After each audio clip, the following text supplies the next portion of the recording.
Aries. Sino ka ngayong araw? Nagabay ng kapalaran, ang magiging ugnayan ng paninindigan at damdamin. Matapang ang loob at buo ang pasya. Sa gitna ng pagsubok, ikaw ang nauunang kumilos. Alam mo ang gusto mo, at handa kang tahakin ang mahirap na landas kung alam mong ito ang tama.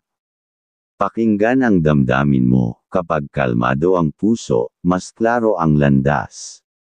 Ngayon, ang lakas mo ay hindi lang para sa sarili mo, kundi para rin maging lakas ng iba. Taurus. Sino ka ngayong araw? Nagabay ng kapalaran, ang katahimikan ng paninindigan. Tahimik ngunit matatag, hindi ka basta-basta nadadala ng emosyon. Gusto mo ng kapayapaan, pero kapag kailangan tumayo para sa tama, hindi ka uurong. Ngayong araw, ang pagiging kalmado mo ang magdadala ng solusyon.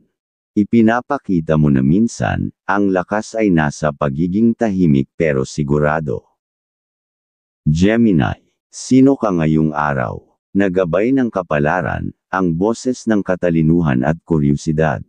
Matalas ang isip mo ngayon, at puno ng tanong ang puso. Gusto mong malaman ang lahat, subukan ang bago, at makipag-usap sa iba. Ngunit alalahanin, hindi lahat ng sagot ay kailangang madali. Sa pag-uusisa mo, matututo kang piliin ang katahimikan, kapag ito ang mas makakatulong.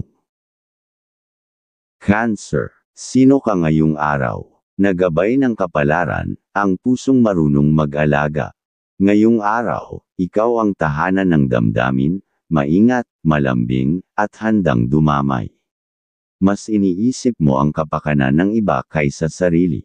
Minsan, kailangan mo ring alagaan ang sarili mong puso.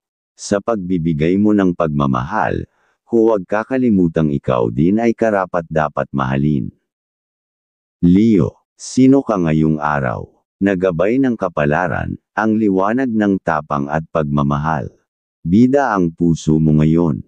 Gusto mong makitang masaya ang mga mahal mo at handa kang gawin ang lahat para doon. Sa gitna ng liwanag mo, huwag mong kakalimutang makinig. Minsan, ang tunay na lider ay yung marunong din umupo sa tabi ng iba at makiramdam. Virgo. Sino ka ngayong araw? Nagabay ng kapalaran, ang pagkilos ng pag-aalaga sa maliit na bagay. Detalyado ang isip mo ngayon.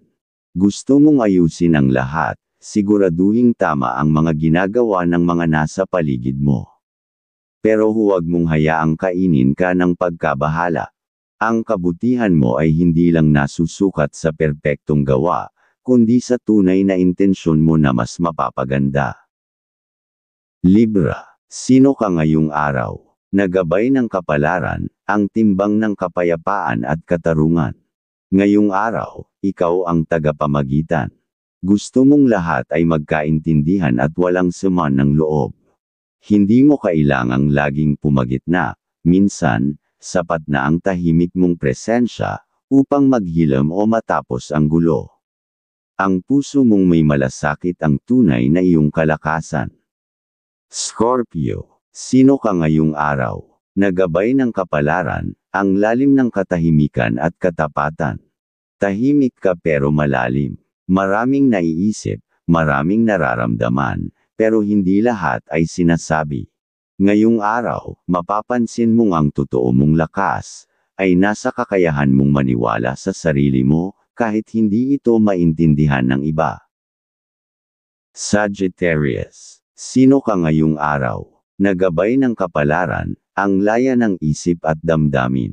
Malaya ang isip mo ngayon. Gusto mong sumubok, lumipad, at matuto ng bago. Hindi ka natatakot tumawa kahit may pagsubok.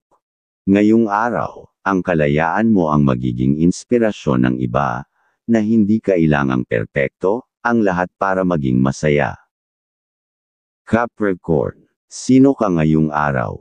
Nagabay ng kapalaran, ang hakbang ng pananagutan at pangarap. Masipag ka at seryoso sa layunin. Alam mo kung ano ang gusto mong makamit, at hindi ka natatakot magtrabaho para rito. Ngayong araw, ipapaalala mo sa iba na ang tagumpay ay hindi biglaan, ito ay bunga ng bawat maliit na hakbang sa araw-araw. Aquarius, sino ka ngayong araw?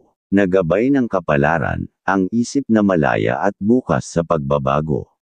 Iba ang takbo ng utak mo ngayon, kakaiba, malikhain, at puno ng mga ideya. Gusto mong gumawa ng bago, tumulong sa iba, at baguhin ang nakasanayan. Ngunit ngayong araw, ang tunay mong lakas, ay nasa kakayahang makinig at makisama.